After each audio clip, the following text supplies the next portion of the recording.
Cinema field లో Johnny master అని ఒక ఆయన ఉన్నారండి. ఆయన ఒక డాన్సర్ తో అది ఎందుకంటే నేను మిమ్మల్ని ఇవన్నీ నేను పట్టించుకోను, పర్సనల్ విషయాలు నాకు అనవసరం. జనరల్ నేను దీని మీద నేను స్పందించదలుచుకోలేదు. మీరు వేరే రేప్ విక్టిమ్స్ గురించి అడగండి, స్పందిస్తారు. సోషల్ యాక్టివిటీస్ గురించి అడగండి, స్పందిస్తారు. ఇవన్నీ టైం పాస్ సబ్జెక్టులు నాకు అంటే సహజీవనం. అంటే ఇప్పుడు ఏమవుతుందంటే వాళ్ళు కొన్నాళ్ళు కలిసి ఉంటున్నారండి, ఉన్నప్పుడు బాగానే ఉంటున్నారు, కొట్టుకున్నప్పుడు ఎవడు బలవుతాడు సార్? మొగోడు బలవుతాడు. లాజిక్ లాస్ట్ కి ఎందుకు బలేదు మొగోడు. ఆకు ముళ్ళు మీద పడ్డా, ముళ్ళు ఆకు మీద పడ్డా, ఆకుకు బొక్క అన్నట్టు మొగోడు బలవుతాడు ఎప్పుడైనా అమ్మాయిల విషయాలలో.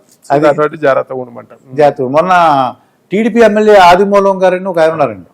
ఆ అమ్మాయి నాకు ఏమన్నా వీడియో చూసారో, మీరు చూసే ఉంటారు, నేనైతే చూశానండి. అది చూస్తే తను ఇంట్రెస్ట్ గానే వెళ్ళినట్టు అనిపిస్తుంది నాకైతే. మరి మా హస్బెండ్ చెప్పాడు రికార్డ్ చేయమని, రికార్డ్ చేసేసిందండి.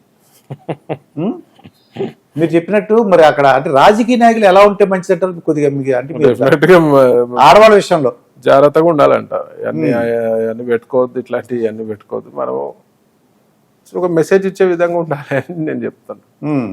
ఎందుకంటే ఇక్కడ ఇప్పుడు ఈ సబ్జెక్ట్ నాకు ప్రసాద్ గారు నాకు పెద్ద ఇంట్రెస్ట్ ఉండదు.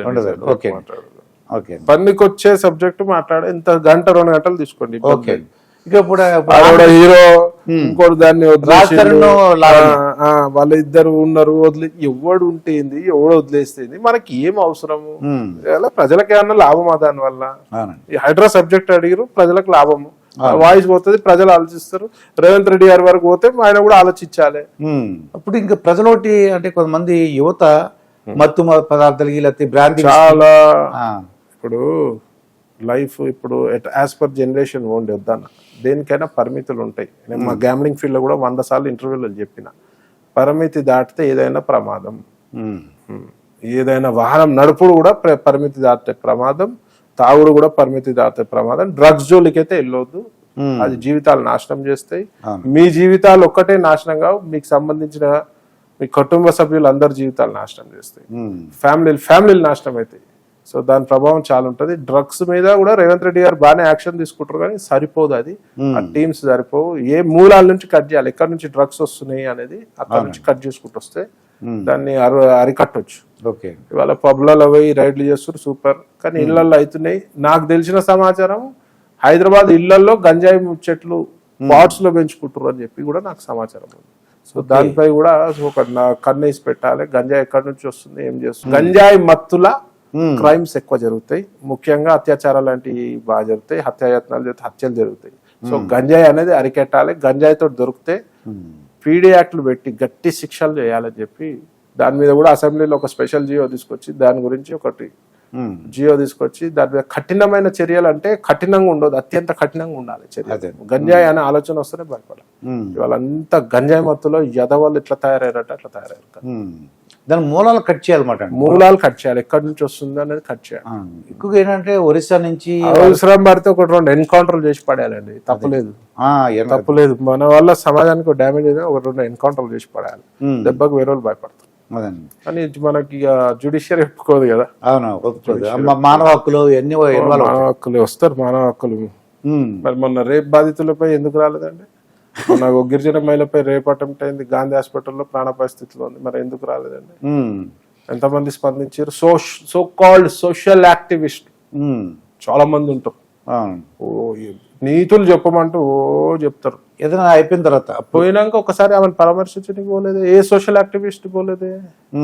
ఇంటర్వ్యూలు కూర్చొని వాడెంత, వీడెంత, వీడు వాడు అని సొల్లు కబుర్లు అన్ని చెప్తారు. నాకు లాంగ్వేజ్ వేరే వస్తుంది, మాట్లాడాలి మీడియా, బూతులు మాట్లాడాలని మాట్లాడలేదు మీడియా.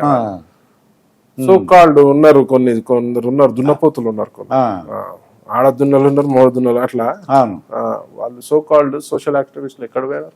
ఎవరు స్పందించరే, ఎవరు పరామర్శించరే, 10,000 సాయం ఎవరికి చేయరే? ఎందుకు? కూర్చుని మాట్లాడుతూ నీతులు మస్తు చెప్తారు. అది ఎదుటి వాళ్ళు చెప్పడానికే నీతులు. మీలాంటి వాళ్ళు ఇంటర్వ్యూలు తీసుకోవడం తప్పు వాళ్ళది, మీరు తీసుకోవద్దు. వాళ్ళది అలాంటి వాళ్ళది ఇంటర్వ్యూలు తీసుకోవద్దు. గ్రౌండ్ లెవెల్ ఎంత మటుకు పోయారు చెప్పాలి. ఇవాళ చికోటి ప్రవీణ్ క్యాసినో నడుపుతాడు, చికోటి ప్రవీణ్ గ్యాంబ్లింగ్ నడుపుతాడు, చికోటి ప్రవీణ్ సోషల్ సర్వీస్ చేస్తాడు, ఎట్లా అన్నట్టు. చికోటి ప్రవీణ్ గ్యాంబ్లింగ్ నడిపేది లైసెన్స్ తోటే. గవర్నమెంట్ ఇచ్చిన లైసెన్స్, ట్యాక్సులు కడుతున్నాం, ఆ ట్యాక్సులు ఏదో రూపాయలు మీ వరకు చేరుతున్నాయి. ప్రజలకు చేరుతున్నాయి ఆ ట్యాక్సులు. ఓకే. మేము కట్టే ట్యాక్సులు ప్రజలకే కదా, అవునండి. ప్రజలకు ఏదో రకంగా సంక్షేమ పథకాల ద్వారా ఏదో రకంగా చేరుతున్నాయి. ఉమ్. ఆయన ఇది చేస్తాడు, ఇల్లీగల్ గా చేస్తలేను కదా, ఇల్లీగల్ గా చేస్తలేను కదా. అవును. అంటే వాళ్ళు ఏమంటారంటే ఆ కుటుంబాలు నాశనం అయిపోతున్నాయి, ఆ డబ్బులు పరిమితి ఉండమని చెప్తా నేను. కుటుంబాలు వైన్ షాప్లతో నాశనం అయితే లేవా, బార్లతో నాశనం అయితే లేవా, రేస్ క్లబ్లతో నాశనం అయితే లేవా. మరి దాని ఎంగడే మా బిగ్ డాడీలో 1850 మంది పనిచేస్తారు. ఓ. ఆ. వాళ్ళు జీవితాలు నడుస్తున్నాయి కదా. ఓకే అండి. ఆ. డైరెక్ట్ నేను చెప్పేది, అవునండి. డైరెక్ట్ గా ఎంత- ఇండైరెక్ట్ హోటళ్లు నడుస్తున్నాయి, హోటల్లో పనిచేసే కార్మికులు నడుస్తున్నాయి, ట్రాన్స్పోర్ట్ నడుస్తున్నాయి, కార్లు నడుస్తున్నాయి, డ్రైవర్లు నడుస్తున్నాయి, ఉమ్. నీకు డ్రైవర్ల కుటుంబాలు నడుస్తున్నాయి, ఫుడ్ స్టాల్స్ నడుస్తున్నాయి, దాని ఎంగ ఫ్లైట్లు నడుస్తున్నాయి, ఫ్లైట్ లో కూడా ఉపాధి ఉంటుంది కదా, ఫ్లైట్లు నడుస్తున్నాయి, బస్సులు నడుస్తున్నాయి, ట్యాక్సీలు నడుస్తున్నాయి. ఉమ్. దాని బట్టి డైరెక్ట్ ఇండైరెక్ట్ ప్రతి దానికి ఒక బెనిఫిట్ ఉంటుంది, ఒక డిసడ్వాంటేజ్ కూడా ఉంటుంది, అడ్వాంటేజ్ డిసడ్వాంటేజ్ ఉంటుంది. ఉమ్. దానికి మేము ఎంతో వేల మందికి ఇండైరెక్ట్ డైరెక్ట్ వేల లక్షల మందికి మేము ఉమ్. జీవనోపాధిగా ఉన్నాము. మా అంటే గుడివాడలో నిర్వహించడానికి పెద్ద అంటే పర్మిషన్ లేదో అనిపిస్తుంది. గుడివాడలో క్యాసినో అని ఎవరు చెప్పారు? ఏవో పెద్ద గుడారాలు అంటే వీళ్ళు సరదాగా పేకాట ఇప్పుడు నడుస్తున్నాయి కదా, ఆంధ్రాలో కూడా పేకాట శిబిరాలు నడుస్తున్నాయి కదా, ఇప్పుడు ఇప్పుడు కూడా నడుస్తున్నాయి. నడుస్తున్నాయి శిబిరాలు. మాట్లాడరు, ఉమ్. చికోటి ఉంటే మాట్లాడతారు. ఉమ్. ఆ చీకోటి గారి పెడితే వెంటనే. వెంటనే. ఉమ్. కానీ ఆ టైంలో మాత్రం ఇప్పుడు సంక్రాంతి మీరు కాకినాడ అన్నారు కదా. కాకినాడ. అవును. సంక్రాంతికి మీ దగ్గర కూడా ఇప్పుడు అలా పోదాం ఉంటుందండి. మనము. కోళ్ళ పందాలు తొందరలోనే వస్తుంది కదా. అవును. పోదాం మనము. ఆడ కసినో ఏమన్నా నడుస్తుందా లేదా సరదాగా 3 రోజులు జూతం ఆడతారు, అవును. కోళ్ల పందాలు ఆడతారు. కోళ్ల పందాలు మరి లీగలా? లీగల్ కాదు కదా. కోడి కాళ్ళకి కత్తులు కట్టొద్దు కదా. ఉమ్. మరి ఎందుకు కడుతుర్రు? ఎమ్మెల్యే సమక్షంలో కడుతుర్రు, ఎంపీల సమక్షంలో కడుతుర్రు, మంత్రుల సమక్షంలో కడుతుర్రు, ఎమ్మెల్యేలు పోయి రిబ్బన్ కట్ చేస్తారు, మంత్రులు పోయి రిబ్బన్ కట్ చేస్తారు. ఉమ్. మరి దాని గురించి ఎవరేం మాట్లాడరే? అంటే ప్రత్యేకంగా గుడివాడలో ఎక్కువగా అంటే ఎందుకంటే వంశీ గారు, నాని గారు టార్గెట్ కాబట్టి అది ఒక హైలైట్ సబ్జెక్ట్, అదే ప్రజలందరూ తెలుసు. అవునండి. ఇప్పుడు సంక్రాంతికి మీరు వీడియో పెట్టుకొని పోతే ఎక్కడెక్కడ బర్రెలు ఉంటాయో చూపిస్తా, ఎక్కడెక్కడ పేకాట ఆడతారో చూపిస్తా. సరదాగా ఉమ్. ఒక కల్చర్, దాంతో కోట్లు, వేల కోట్లు, లక్షల కోట్లు ట్రాన్సాక్షన్ కావు. అవును. సరదాగా 3 రోజులు పండగ కాబట్టి అక్కడ ప్రజలు ఇష్టపడతారు కాబట్టి తప్పదు. ఎమ్మెల్యే కూడా ప్రెషర్ ఉంటుంది. అవునండి. ఎమ్మెల్యే పర్మిషన్ ఇవ్వలేదు అనుకో, ఆ. మా ఓటు దండగా వీని కోట్లు కూడా ఇవ్వదంట. అవును. ప్రజలు కోరుకుంటుర్రు, అది అవును. ఉమ్. సరదాకి కోరుకుంటుర్రు. ఉమ్. 3 రోజులు చూడనట్టు వ్యవహరిస్తారు. అయితే 3 రోజులు. అవునండి. 3 రోజులే. ఉమ్. ఇప్పుడు మీరు గ్యాంబ్లింగ్ అంటే శ్రీలంక ఇప్పుడు అన్ని తీసుకెళ్తున్నారని అంటే నేను ఎక్కడ తీసుకెళ్తలేను, నాకు ఒకటే దాంట్లో ఉంది, నడుస్తుంది. ఎక్కడ మనకి ఎక్కడ గోవాలో గోవాలో ఉంది. గోవాలో మేము నేను బొట్టు పెట్టి ఎవరిని పిలువా, ఉమ్. అలవాటు ఉన్నాడు వస్తాడు. మనం ఇక్కడ ఆపేద్దాము, గోవాలో ఆపేయండి, గోవాలో ఆపే శ్రీలంక పోతారు, అవునండి. సింగపూర్ పోతారు, మలేషియా పోతారు, అవును. మకా పోతారు, అమెరికా పోతారు. ఎవరికి అందుకే నేను చెప్పేది, ఎవరి దాడికి సెల్ఫ్ కంట్రోల్ ఉండాలి. ఏదైనా లిమిట్ గా ఉంటే మంచిగా ఉంటుంది, లిమిట్ దాటితే.